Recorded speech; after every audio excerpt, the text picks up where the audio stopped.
Danrem 151 Binaya sambangi masyarakat Pulau Saparua.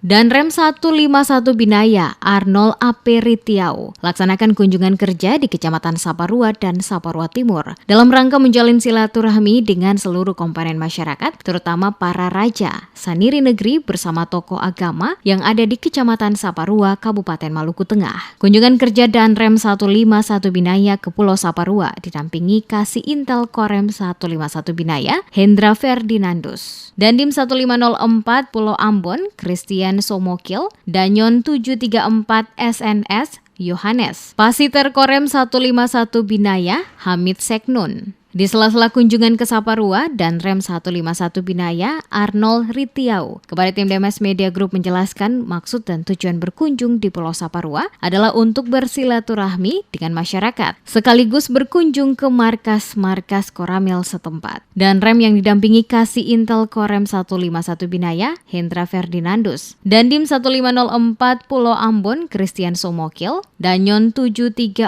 SNS, Yohanes, Pasiter Korem 151 Binaya, Hamid Seknun. Adakan pertemuan dengan para raja dan saniri di Aula Kantor Kecamatan Saparua yang berlokasi di Negeri Saparua, Kecamatan Pulau Saparua, Kabupaten Maluku Tengah. Dalam pertemuan itu, Danrem meminta kepada Danramil dan Kapolsek bersama seluruh perangkat desa dan kecamatan agar selalu menjaga keamanan dan ketertiban di tengah masyarakat. Dikatakannya, jika ada persoalan yang muncul maka harus langsung dapat diselesaikan dengan mengedepankan pendekatan kearifan lokal, yakni aturan adat setempat yang telah ada sejak dahulu kala pada desa negeri. Dengan mengedepankan kearifan lokal serta melibatkan tokoh agama, tokoh adat, tokoh pemuda termasuk para raja, maka masalah yang muncul bisa langsung diselesaikan dengan cepat. Sehingga tidak lagi sampai harus diselesaikan oleh pihak kepolisian dan TNI, karena masyarakat secara bersama-sama dapat menyelesaikan secara baik. Selain itu juga Danrem berharap kepada seluruh personil Koramil yang ada diminta untuk tetap menjalankan tugas dengan baik. Salah satu barometernya adalah Babinsa, di mana jika Babinsa dapat menjalankan tugas-tugas dengan baik, maka dirinya yakin TNI dan masyarakat akan semakin menyatu untuk bersama-sama menjaga kedaulatan bangsa dan negara kesatuan Republik Indonesia.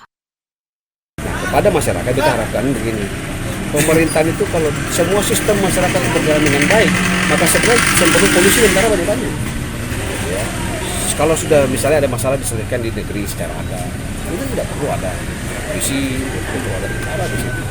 Tapi kalau semua masalah diserahkan kepada tentara dan polisi, maka itu akan sebenarnya makin memperbanyak tugas tentara dan polisi, sehingga padahal jumlah kita tuh sudah kurang. Jadi beta lebih kali mendorong agar penyelesaian masalah dalam negeri itu lebih banyak diserahkan kepada pemerintahan desa, pemerintahan tokoh-tokoh adat, tokoh-tokoh masyarakat, tokoh-tokoh agama di dalam negeri tersebut. Pada kesempatan itu, Danrem juga menyampaikan terkait proses seleksi TNI untuk Tamtama yang telah dibuka. Dengan demikian, diberikan kesempatan bagi anak daerah, terutama dari 2 kecamatan tersebut, untuk turut mengambil bagian dalam pendaftaran dan tentunya mengikuti setiap tahapan dalam proses rekrutmen sesuai mekanisme dan aturan yang telah dipersyaratkan. Pada waktu yang bersamaan, Danrem juga berkesempatan meninjau langsung markas Koramil setempat, sekaligus melakukan penanaman anakan pohon mangga dalam Kompleks Koramil 150403 Saparua.